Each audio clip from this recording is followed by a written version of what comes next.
Bom dia, pessoal. Segunda-feira agora, próxima, dia 7, nós iniciaremos o nosso curso sobre o teste projetivo, HTP, como ferramenta terapêutica ou como ferramenta de cura e investigação. Estou fazendo esse vídeo para convidar vocês a participarem comigo dessa jornada. Não é uma jornada apenas de construção de conhecimento, não, ela não tem esse propósito.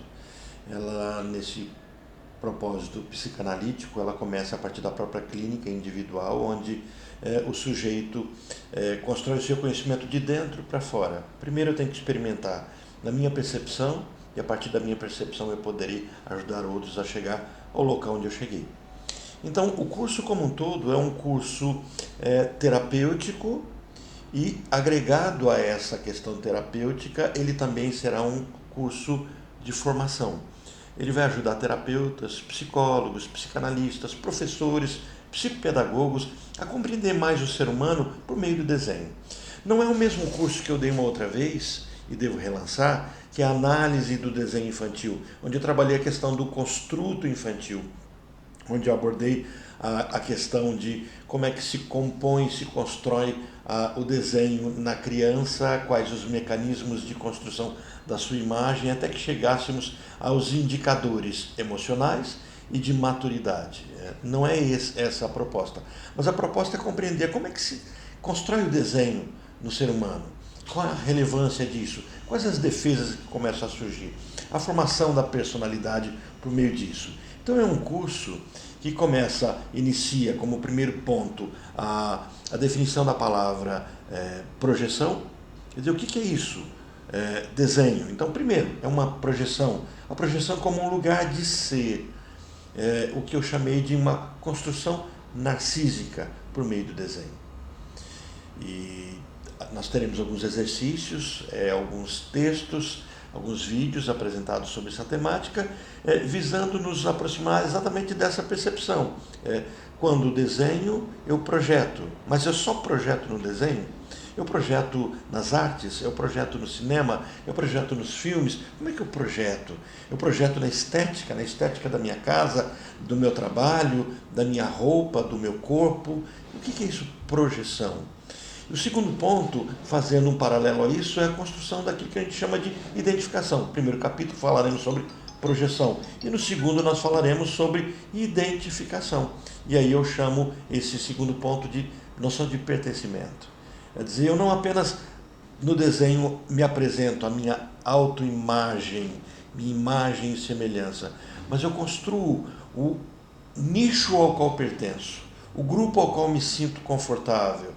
E é interessante porque por meio disso a gente vai começar a trabalhar um pouquinho do pertencimento e a noção de que os desenhos me contam o meu ambiente, e o ambiente onde eu me incluo ou me excluo. No terceiro capítulo, no terceiro módulo, nós modulamos isso em 12 tópicos, falaremos sobre a necessidade de grafar. O ser humano é um ser que precisa transcrever, grafar, imprimir. Ele precisa plasmar, trazer para fora aquilo que está dentro dele, por meio de cores, de riscos, rabiscos, rasgos, dobraduras. A arte-terapia percebeu muito bem isso. Então eu consigo me espelhar, encontrar-me a mim mesmo nessa expressão concreta.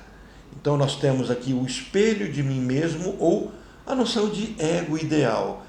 Eu não sou quem sou, mas sou como sou visto. É esse ponto da psicanálise que vamos trabalhar nesse terceiro ponto. E no quarto, já falaremos do desenho como uma expressão. Bom, agora é uma expressão de quê? Dos meus desejos. Então agora eu tenho um id, algo da minha psique que se expressa, que pulsa. E esse expressar-se trataremos como quem eu quero ser no espelho. Não é mais quem eu vejo no espelho, mas é quem eu quero ser. No sexto ponto, entenderemos o desenho como um mapa. Então, quando trazemos um desenho, enxergamos ali um mapa, um roteiro. Isso tem a ver com aquilo que na psicanálise nós chamamos de determinismo. Quer dizer, o que está determinado dentro do meu desenho? Trataremos de alguns pontos interessantes, como alguns testes gestálticos, mas 3 pontos darão ênfase a esse momento. o meu momento distópico, o meu momento utópico e o meu momento fantasioso. A distopia, a utopia e a fantasia. No sétimo momento, falaremos sobre o desenho como uma forma de avaliação. Mas não é uma avaliação para o outro, mas é de eu mesmo me avaliar. Como é que eu me avalio por meio do meu desenho? Não é uma noção estética e nem mesmo uma noção ética, mas uma noção em que o meu eu é apresentado fora de mim. Ele é montado. Então eu posso, como numa linguagem do sonho, sonhar comigo mesmo. No desenho me proporciona então isso. Então teremos o brincar da criança abordado nesse sétimo ponto. No oitavo capítulo falaremos sobre a cura avaliada por meio do expressado. Temos a noção, muitas vezes, de que o ato de desenhar é um ato apenas de expressar e nos esquecemos algumas vezes que ao expressarmos, nos curamos. Então o desenho não apenas fornece ao terapeuta, ao professor, ao psicopedagogo, ao psicanalista uma forma de dar-se a conhecer, mas ele começa a colocar as coisas no seu devido lugar. Quando a criança desenha, a criança se coloca no seu devido lugar ao fazer esse caminho do desenho. No nono momento, falaremos então sobre a busca dos símbolos universais. Somos seres incluídos num mundo, e esse mundo tem uma sabedoria, esse mundo tem uma construção de conhecimento. E muitas vezes nós ignoramos isso. E ao fazermos isso, dispensamos algo muito interessante da nossa cultura. Então buscaremos os símbolos universais, o construto do simbólico. Quando a gente fala do desenho da casa, da árvore e da pessoa, alguns acabam só trazendo o conceito nu e cru, puro. Casa, árvore e pessoa. Mas o que é a casa? O que é a casa para um brasileiro? O que é a casa para um italiano? O que é a casa para um africano? O que é a casa para um australiano? O que é a casa para alguém que mora na selva? O que é a casa para alguém que está na rua? O que é esse fenômeno? Por que a casa tem que ter chaminé parabólica ou não tem nada? Porque o telhado é muito grande, é pequeno. Então, assim, qual é o símbolo que carregam esses elementos? Casa, árvore e pessoa. No décimo momento, falaremos sobre a busca do grafado ao expressar um símbolo. Então, colocaremos cor ou tons sobre as emoções.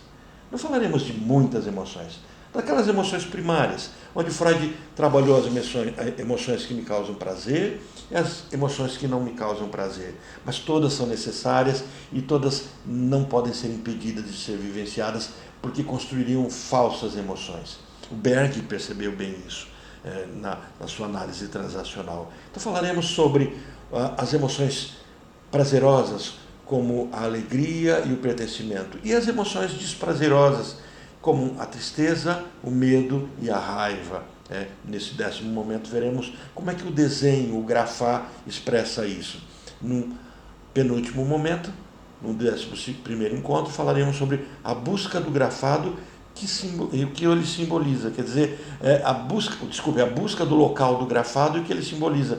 Quando eu desenho em cima, embaixo, do lado, no centro, à esquerda, o que eu posso carregar do sentido disso? E por que se construiu essa forma de se visualizar isso? E por último falaremos sobre o desenho, ele cura ou ele avalia? E é relevante falar sobre isso? Quer dizer, eu preciso entender o desenho como uma cura, eu preciso entender ele como algo que avalia. E como é que eu faço isso? Se ele me cura, quais métodos eu tenho? Se ele avalia, quais métodos eu tenho? Bom, eu espero que você seja parceiro comigo nesses 12 encontros, onde cresceremos juntos, nos compreendendo, aplicando todo esse método conosco mesmo e nos preparando para, como terapeutas ou professores, ajudarmos os nossos alunos ou nossos pacientes a fazerem esse processo de compreensão. Bom, o curso é um curso com certificação, certificado pelo Percurso Psicanalítico em Londrina. Ele tem 50 horas, composto de aulas expositivas, leitura de material, exercícios com autoaplicação e exercícios de investigação. Então a certificação será de 50 horas.